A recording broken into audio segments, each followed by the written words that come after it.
Magandang araw mga kagulay, welcome back sa aking channel. Greggy Farmer nga po ulit to. Bali, mag-harvest tayo ulit mga kagulay ng pang-apat na harvest mga kagulay.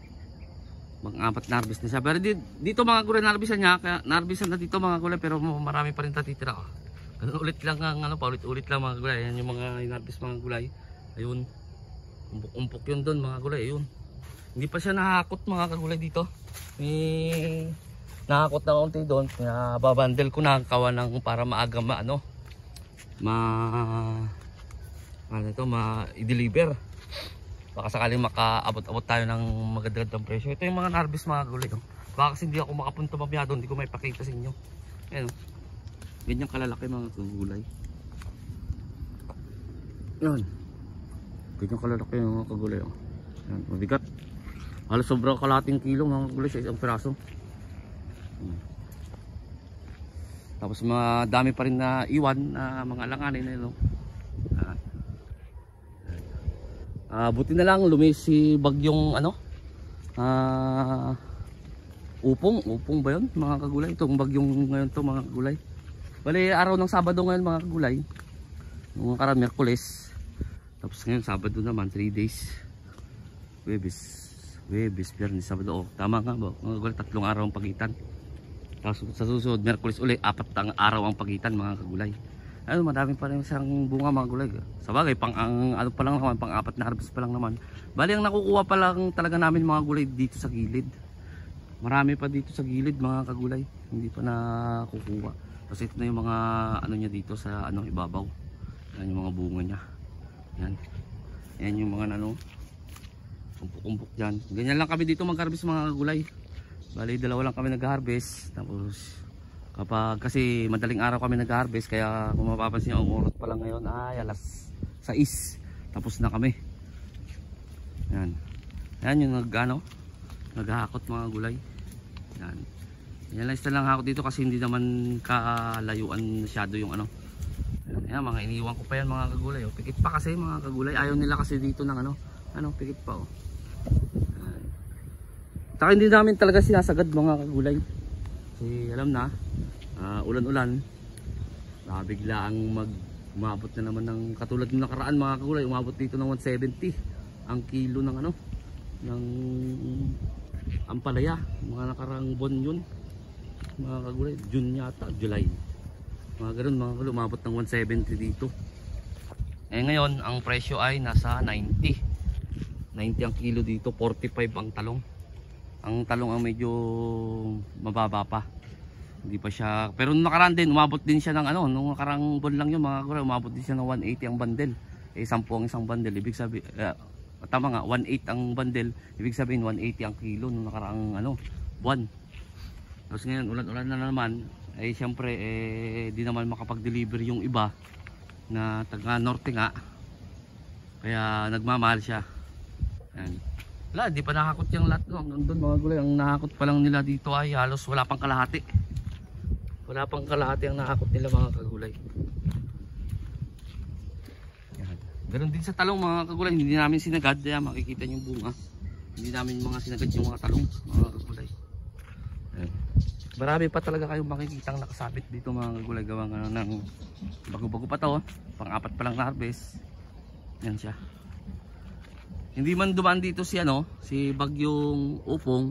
Ang kaso malakas pa rin naman ang hangin. Pero hindi na yung katulad ng bagyo talaga na mga kagulay.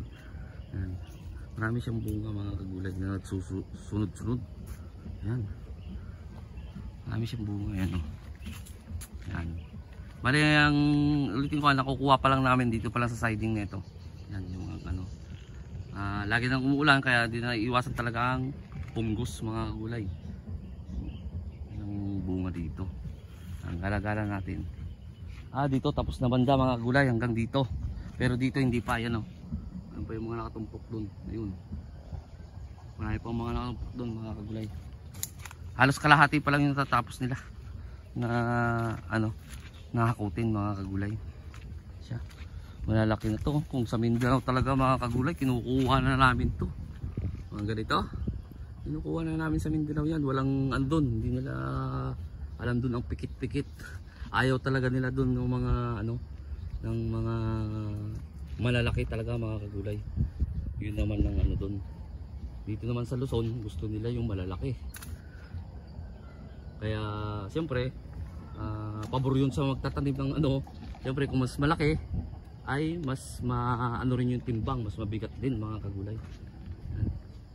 Marami ng ano bunga ang ibabaw niya mga kagulay. Ayan.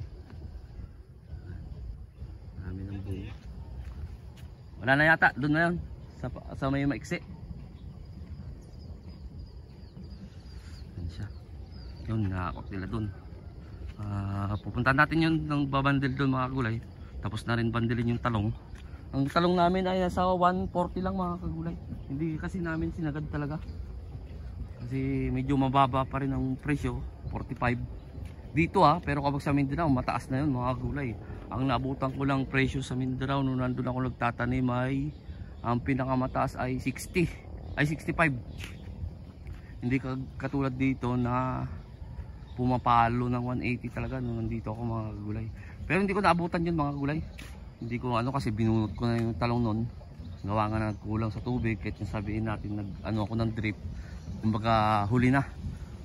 Huli na ang lahat mga kagulay nung nag-install kami ng drip ito. Drip.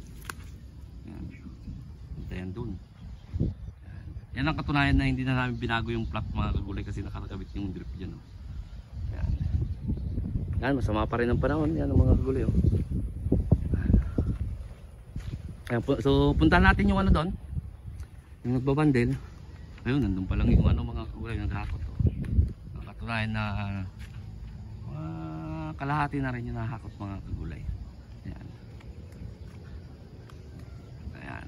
Ayan o. So, puntahan natin yung ano doon. Yung nagbabandel. Para makita nyo rin. Para makita nyo rin yung talong. Na 140 lang talaga siya. Hindi naman ako naglilihim sa inyo mga kagulay. Kasi ito ay nasa 19 lang naman tong ano natin, talong natin. Minanain ko na lang siya kahit maraming namatay kasi itong nando, marami talaga siyang pinatumbang talong dito, marami siyang binali. Hindi rin dumaan dito yung bagong nando pero marami siyang binali. Ayan. Bali-bali lahat yan yung ano, kaya wala na tong 19 pero 19 na lang para hindi tayo malito. Baka may magtanong mga kagulay.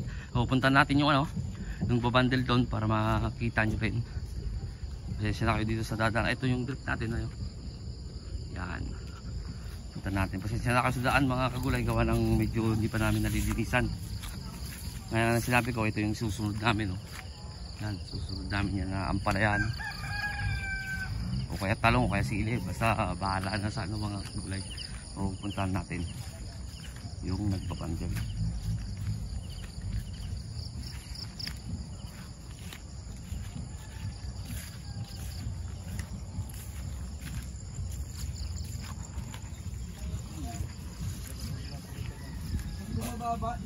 Ayan yung mga kagulay. Kinuha na rin namin yung mga baligo. 75? Ay, wala. Yung malalaki lang talagang kukunin namin. Ayan. Ayan mga kagulay. Ito na rin yung nabundle sa talong. Yan. Yan ang ating, yung kaganda ang ating talong mga kagulay. 1, 2, 3, 4, 5, 6, 7, 8, 9, 10, 11, 12, 13, 14 talaga mga kagulay. Tapos ito na rin yung nabundle ng ano na ating ampalaya. 1, 2, 3, 4, 5, 6, 7, 8 1, 2, 3, 4, 5, 6, 7, 8, 9 10, 11 110 na ano mga gulay. Marami pang hahakutin. Marami pa rin ibabandel. I-deliver na niya. Kanya na yung tikta. Kabi na niya yung... So ayun mga gulay, in-update ko lang kayo dito sa pang-apat na harvest. Bago pa lang sa munting channel ko, huwag niyo kalimutang mag-subscribe at i-click nyo na rin po yung notification bell para updated kayo lagi sa gagawin kong video o kaya content dito sa aking munting channel. Maraming salamat po sa legit na sumusuporta sa akin. God bless po sa ating lahat.